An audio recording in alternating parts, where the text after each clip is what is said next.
ಕುಲದೇವರು ಕುಲದೇವತಾಭ್ಯೋ ನಮಃ, ಗ್ರಾಮ ದೇವತಾಭ್ಯೋ ನಮಃ, ಇಷ್ಟ ದೇವತಾಭ್ಯೋ ನಮಃ ಅಂತ ಇದೆ. ಕುಲದೇವರನ್ನು ಯಾವತ್ತೂ ಬಿಡಬಾರ್ದು, ಗ್ರಾಮ ದೇವತೆಯನ್ನು ಯಾವತ್ತೂ ಬಿಡಬಾರ್ದು. ಆಗ ನಾವೇನು ಬೇರೆ ದೇವಸ್ಥಾನ ಹೋಗಬಾರ್ದು, ಗುರುಗಳೇ ಹೋಗಬೇಡ ಅಂತ ಹೇಳಿದಿಲ್ಲ. ದೇವನೊಬ್ಬನ ನವಲ ಹೇಳಿದ್ನಲ್ಲ, ಆಕಾಶಾಯ ಪತೀತಂ ತೋಯ್ ಮೆತಾಗಚ್ಚತಿ ಸಾಗರ ಸರ್ವದೇವ ನಮಸ್ಕಾರಂ ಕೇಶವಂ ಪ್ರತಿಗಚ್ಚತಿ. ನೀವು ಯಾವುದಾದ್ರೂ ನಮಸ್ಕಾರ ಮಾಡಿ, ಭಗವಂತ ಸಲ್ಲತೆ ಅಂತ ಇದೆ. ಆದರೆ ಅವರವರ ಮನೆತ ಕುಲಕ್ಕೆ ತಕ್ಕಂತೆ, ಅವರವರ ಗೋತ್ರದ ತಕ್ಕಂತೆ ಕುಲದೇವರನ್ನು ಪ್ರಾರ್ಥನೆ ಮಾಡಬೇಕು, ಕುಲದೇವರಿಗೆ ಹೋಗಲೇಬೇಕು. ಅವರವರ ಭಗವಂತ ಋಷಿಮುನಿಗಳು ಅವರವ್ರ ಗೋತ್ರಕ್ಕೆ ನೇಮಿಸ್ಬಿಟ್ಟಿರ್ತಾರೆ.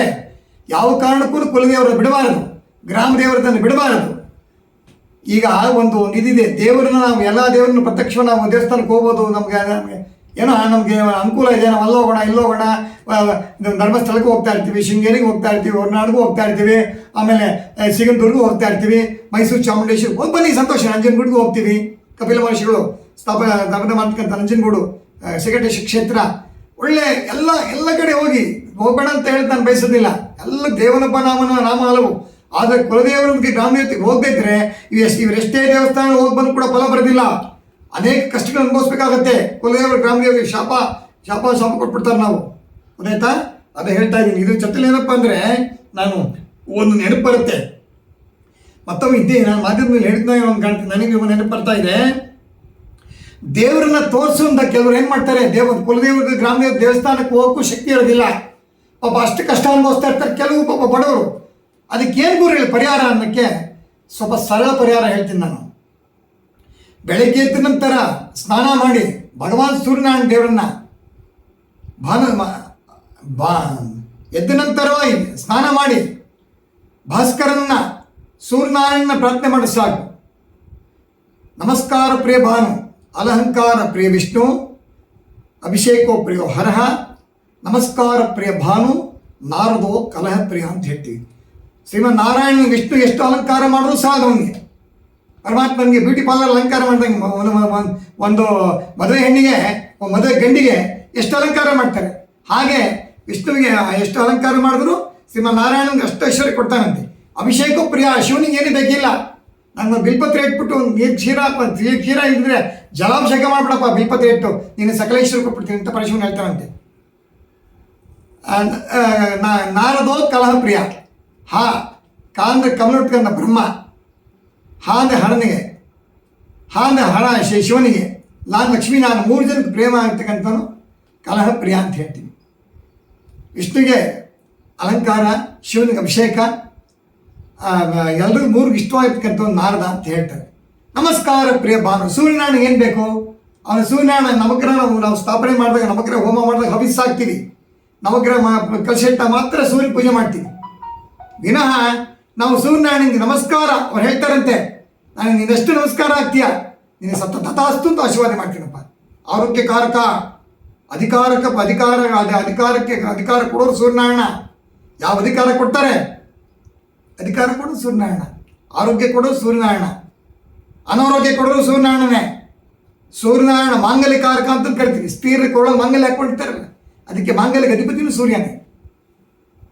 ಸೂರ್ಯ ಸುಬ್ರಹ್ಮಣ್ಯ ಎಷ್ಟು ಜಾಸ್ತಿ ಪ್ರಾರ್ಥನೆ ಮಾಡ್ತಾರೆ, ಅವ್ರ ದಂಪತಿಗಳು ಅಷ್ಟೇ ಚೆನ್ನಾಗಿರ್ತಾರೆ.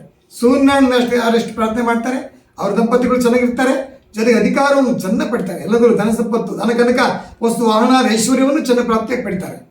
ಹಾಗೆ ನಾವು ಭಾಸ್ಕರನ ಬೆಳಗ್ಗೆದ್ದು ನಮಸ್ಕಾರ ಮಾಡಿದರೆ ಎಲ್ಲಕ್ಕೆ ದೂರ ಹೋಗಬೇಕಂತವ್ರು, ನಾವು ಎಲ್ಲೂ ಹೋಗೋಕ್ಕಾಗಲ್ಲ ಗುರುಗಳೇ ಹಾಗೆ ಅಂತಂತಂದವರು ಸೂರ್ಯನಾರಾಯಣ ಪ್ರಾರ್ಥನೆ ಮಾಡಿದ್ರು ಫಲ ಬರುತ್ತೆ. ಇದರ ಜೊತೆಗೆ ಮನಸ್ಸಿನಲ್ಲಿ ಅವ್ರ ಮನೆದೇವ್ರಿಗೆ ಪ್ರಾರ್ಥನೆ ಮಾಡ್ಕೊಬೇಕು. ಭಗವಂತನ ಹೃದಯದಲ್ಲಿ ನಾವು ಕನಕದಾಸರು ಏನು ಮಾಡಿದ್ರು, ಕೂತಲ್ಲೇ ಕೃಷ್ಣನ ಕರ್ಸ್ಕೊಂಡ್ಬಿಟ್ರು. ಎಲ್ಲರೂ ನಾವೇನು ಮಾಡ್ತೀವಿ, ತಿರುಪತಿಗೆ ಹೋಗ್ಬೇಕಾದ್ರೆ ಧರ್ಮಸ್ಥಳಕ್ಕೆ ಹೋಗ್ಬೇಕು, ಕಾಲ್ನಡಿಗೆ ನೋಡಿ ಕೂತ್ಕೊಂಡು ಎಲ್ಲ ತಿರುಪತಿ ಅಪಾರ್ಟ್ಮೆಂಟಲ್ಲಿ ಕೂತ್ಕೊಂಡು ನೋಡಿದಿರ, ತಿರುಪತಿಗೆ ಹೋಗ್ಬೇಕು ಎಷ್ಟು ಕಷ್ಟ ಆಯಾಸ ಪಟ್ಟು ದರ್ಶನ ಮಾಡಬೇಕು ಶ್ರೀನಿವಾಸನ್ನ, ಧರ್ಮಸ್ಥಳ ಮಂಜುನಾಥನ್ನ. ನಮ್ಮ ಕನಕರು ಹಾಗಲ್ಲ, ಕನಕದಾಸರು ಕೂತಲ್ಲೇ ಉಡುಪಿ ಕೃಷ್ಣನ್ನ ಧ್ಯಾನವನ್ನು ಮಾಡ್ತಾ ಕನಕದಾಸರು ಕೃಷ್ಣನ್ನ ತಿರುಗಿಸ್ಬಿಟ್ರು, ಪ್ರತ್ಯಕ್ಷವಾಗಿ ಕಂಡುಬಿಟ್ರು. ಹಾಗೆ ನಾವು ಕೂತಲ್ಲೇ ಭಗವಂತನ ನಾವು ಆಲಂಗಿಸ್ಕೊಬೋದು, ಭಗವಂತನ ಪ್ರಾರ್ಥನೆ ಮಾಡಿ ಭಗವಂತ ಓಲೈಸ್ಕೊಬೋದು. ಈ ಕಲಿಯುಗದಲ್ಲಿ ಅಂತ ಒಂದು ಮೋಕ್ಷ ಪ್ರಾಪ್ತಿ ಮಾಡ್ಕೊಂಡ ಕನಕದಾಸರೇ ನಮ್ಮ ಹರಿದಾಸರು, ದಾಸರಲ್ಲಿ ಶ್ರೇಷ್ಠವಾಗಿರ್ತಕ್ಕಂಥ ಕನಕರು ನಮಗೆ ತೋರಿಸ್ಕೊಟ್ಟಿದ್ದಾರೆ. ಅವರ ಹಾದಿಯಲ್ಲಿ ನಾವು ಹೋಗಬೇಕಾಗತ್ತೆ. ಜೊತೆಗೆ ಇನ್ನೊಂದು ಮಾತು ಹೇಳ್ತೀನಿ ನಾವು ಇನ್ನೂ ಒಂದು ಹೇಳಕ್ಕೆ ಬಯಸ್ತೀನಿ. ಇದು ಸಾಮಾನ್ಯವಾಗಿ ತಮಾಷೆ, ಇದೇನು ಗುರುಗಳು ಹೀಗೆ ಹೇಳ್ತಾರೆ ಅಂತ ಕೆಲವು ತಿಳ್ಕೊಬೋದು, ಮಾಧ್ಯಮದಲ್ಲಿ ಕೆಲವರು ಬೇಜಾರು ಮಾಡ್ಕೊಂಬೇಡಿ. ಏನಂದರೆ ನಿಮ್ಮ ಜನ್ಮ ಕೊಟ್ಟ ತಂದೆ ತಾಯಿ ಒಂದ್ಸಲ ಸುಬ್ರಹ್ಮಣ್ಯನ ಗಣಪತಿಗೆ ಒಂದು ಪಂಥ ಬೀಳುತ್ತಂತೆ. ಏನು ಪಂಥ ಬೀಳುತ್ತೆ? ಭೂ ಪ್ರದಕ್ಷಿಣೆ ಯಾರು ಮಾಡ್ಕೊಂಡು ಬರ್ತಾರೆ ಮಗಳು ಅಂತ ಪಾರ್ವತಿ ಪರಮೇಶ್ವರಿಗೆ ತಮಾಷೆ ಮಾತು ಕೇಳ್ತಾ ಇರ್ತೆ. ನಾನು ಹೋಗಿ ಬರ್ತೀನಪ್ಪ, ನಾನು ಬೇಗ ಹೋಗಿ ಬರ್ತೀನಿ ಅಂತ ಸುಬ್ರಹ್ಮಣ್ಯ ಅಂತಾರಂತೆ. ನಾನು ಹೋಗಿ ಬರ್ತೀನಿ ಬೇಗನೆ ಅಂತ ಇವರು ಯಾರು ಗಣಪತಿ ಹೇಳ್ತಾರಂತೆ. ಆಮೇಲೆ ಆಯ್ತು ನೋಡೋಣ ಯಾರು ಬೇಗ ಬರ್ತಾರೆ ಬನ್ರಪ್ಪ, ನಿಮಗೆ ಒಂದು ಒಳ್ಳೆಯ ಒಂದು ಪ್ರೈಸ್ ಕೊಡ್ತೀನಿ, ಆಶೀರ್ವಾದ ಮಾಡ್ತೀನಿ ಅಂತ ಪಾರ್ವತಿ ಪರಮೇಶ್ವರಿ ಹೇಳ್ತಾರಂತೆ. ಅವಾಗ ಈ ಸುಬ್ರಹ್ಮಣ್ಯ ಏನು ಮಾಡ್ತಾರೆ, ನವಿಲಲ್ಲಿ ಸೀದಾ ಪ್ರಪಂಚ ಸುತ್ತಾಕಕ್ಕೆ ಹೋಗ್ತಾರೆ. ಗಣಪ ಏನು ಮಾಡ್ತಾರೆ, 3 ಪ್ರದಕ್ಷಿಣೆ ಹಾಕ್ತಾರೆ. ತಂದೆ ತಾಯಿ ಪೂಜೆ ಆಗ್ತಾರೆ, 3 ಪ್ರದಕ್ಷಿಣೆ ಹಾಕಿ ತಂದೆ ತಾಯಿಗಳ ನಮನ ಮಾಡ್ತಾರೆ. ಈ ನಮ್ಮ ಸುಬ್ರಹ್ಮಣ್ಯ ಪ್ರಪಂಚ ಪೂರ್ತಿ ಸುತ್ಕೊಂಡು ಬರ್ತಾರಲ್ಲ, ಅವಾಗ ಬಂದಮೇಲೆ ಪ್ರಯಾಸ ಪಟ್ಕೊಂಡು ಬರ್ತಾರಂತೆ.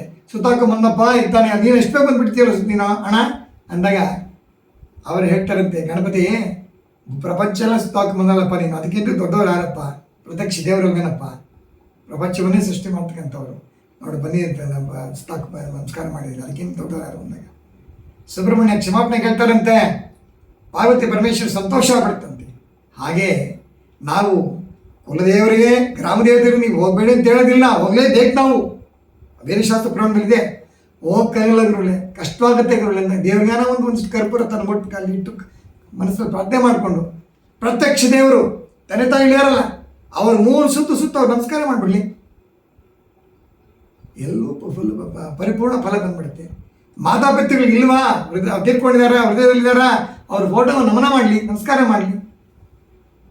ಕಾಶಿಗೆ ಹೋಗಬೇಕು ಅಂತಾರೆ, ಕಾಶಿ ಹೋಗೋಕ್ಕಾಗೋದಿಲ್ಲ, ಏನು ಮಾಡೋದು, ವಯಸ್ಸಾಯ್ತು ವೃದ್ಧಾಪರು ಅಂದಾಗ ಅವಾಗ ಏನು ಮಾತಾಪಿತೃಗಳು ಇರ್ತಾರಲ್ಲ, ಅವ್ರು ನಮಸ್ಕಾರ ಮಾಡಿ ಕಾಶಿಗೆ ಹೋದಷ್ಟು ಫಲ.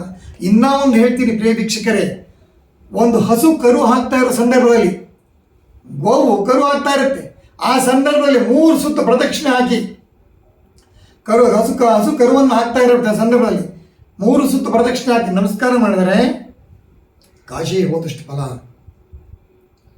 3 ಸುತ್ತು ಪ್ರದಕ್ಷಿಣೆ ಹಾಕಿ ತಂದೆ ತಾಯಿ ನಮಸ್ಕಾರ ಮಾಡಿದರೆ ಕಾಶಿಗೆ ಹೋದಷ್ಟು ಫಲ ಅಂತ ಪುರಾಣದಲ್ಲಿ ಹೇಳಿದೆ. ಹಾಗಾಗಿ ಆದಷ್ಟು ನಮ್ಮ ಧರ್ಮವನ್ನು, ನಮ್ಮ ನೀತಿಯನ್ನು, ನಮ್ಮ ಒಂದು ಸಂಪ್ರದಾಯವನ್ನು ಬಿಡಬಾರ್ದು. ಆದಷ್ಟು ಕೈಲಾದಷ್ಟು ಕುಲದೇವರ ಸೇವೆ ಮಾಡಬೇಕು ಅಂತ ಅಷ್ಟಾಗದೇ ಇದ್ರು ನಾನು ಹೇಳ್ತಾರೆ ತಂದೆ ತಾಯಿಗಳು. ಇವಾಗ ವಿವರಣೆ ಕೊಟ್ಟ ಸುಬ್ರಹ್ಮಣ್ಯನ ಗಣಪತಿದು ಏನಾಯಿತು ಅಂತ, ಹಾಗೆ ಕೈಲಾದಷ್ಟು ಒಂದು ಸೇವೆ, ಭಗವಂತನ ಸೇವೆ ಮಾಡಿದ್ರೆ ಎಲ್ಲೂ ಫಲ ಬರುತ್ತೆ ಅಂತ ಹೇಳಿ ನಾನು ಬಯಸ್ತೀನಿ.